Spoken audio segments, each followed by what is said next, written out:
Hi friends, இன்றைக்கி 6வது நாள் வீட்டு வேலை பார்க்கலாமா? இன்றைக்கி காலையில் எந்திரிச்சதுமே பார்த்தீங்கன்னா ரொம்ப ஒரு முக்கியமான வேலை தாங்க பார்த்தேன். இந்த ட்ரம்மு முழுவதுமே பார்த்தீங்கன்னா ஃபுல்லாக தண்ணி இருந்தது. அந்த தண்ணியில் பார்த்தீங்கன்னா குரங்கு வந்து ஒரு சேட்டை பண்ணி வச்சுட்டு போயிருச்சு. அந்த தண்ணியிலே பார்த்தீங்கன்னா ரெஸ்ட் ரூம் போய் வச்சிருச்சு.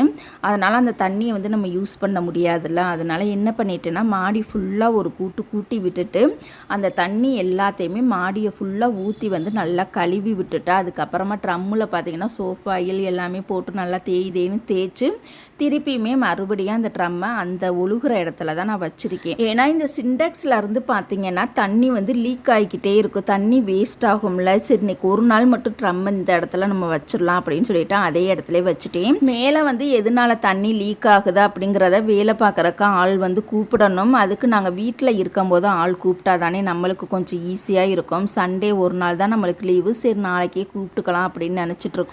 நாளைக்கு சண்டே அதுவுமா பார்த்தீங்கன்னா ஒரு விசேஷம் வேற அட்டன் பண்ணணும். அதை அட்டன் பண்ணி முடிச்சுட்டு ஈவினிங் தான் இந்த வேலை பார்க்குறக்கு ஆளை வந்து கூட்டிகிட்டு வரணும்.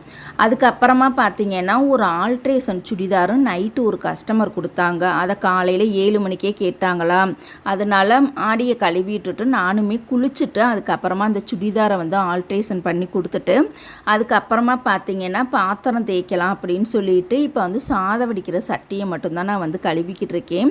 சாப்பாடெல்லாம் செஞ்சு முடிச்சுட்டா அதுக்கப்புறமா பாத்திரம்லாம் தேய்க்கணும், கிச்சன் வந்து க்ளீன் பண்ணணும், துணி துவைக்கணும், இந்த மாதிரி எக்கச்சக்க வேலை இருக்குது. ஊரில் இருந்து பார்த்தீங்கன்னா எங்கள் வீட்டுக்கார் வேற வந்திருக்காங்க. அவங்க பார்த்தீங்கன்னா லீவுக்குன்னு வரலை, ஓட்டு போடுறதுக்காக வந்தாங்க. அது கூட எக்ஸ்ட்ரா ஒரு 3 நாள் 4 நாள் லீவு கேட்டு வந்திருக்காங்க. திங்கக்கிழமை மறுபடியும் ரிட்டன் வந்து ஒர்க்குக்கு வந்து கிளம்பிடுவாங்க. அதனால தான் வீட்டு வேலை பார்த்தீங்கன்னா ரொம்ப ஹெவியாகவே இருக்குது. நாங்கள் 3 பேர் இருக்கும் போதே வீட்டு வேலை சொல்ல முடியாத அந்த அளவுக்கு ஹெவியாக இருக்கும். இவங்க வேற வந்துட்டனால இன்னுமே கொஞ்சம் ஹெவியாக தான் இருக்குது. இப்போ தான் 8 மணிக்கு தான் நான் உழ வைக்கிறதுக்கே நான் வந்து ஸ்டார்ட் பண்ண போகிறேன். சமையல் வேலை முடிச்சதுக்கு அப்புறம் தான் கிச்சன் க்ளீனிங் ஒர்க்கு இருக்கும். அதுக்கப்புறமா நான் அடுத்த வீடியோவில் அந்த க்ளீனிங் ஒர்க்கு பண்ணுறதா கண்டிப்பாக நான் உங்களுக்கு வீடியோ எடுத்து போடுறேன்.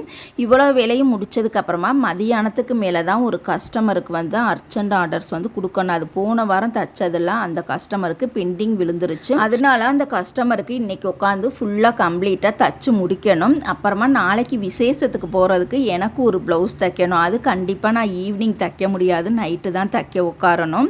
கண்டிப்பாக எந்த சேலையாக இருந்தாலும் பரவாயில்ல, ப்ளவுஸ் வந்து நல்லா ஃபிட்டிங்காக போட்டால் தான் நம்மளும் அழகாக இருப்போம், பார்க்குறதுக்கு நல்லா லுக்காகவும் சூப்பராகவும் இருக்கும். இந்த ஹாட் பாக்ஸ் பார்த்தீங்கன்னா ஓட்டு போடுறதுக்காக கொடுத்தா தான், அது எங்கள் மாமியாருக்காக கொடுத்துருக்காங்க, எங்களுக்கெல்லாம் கொடுக்கவே இல்லை.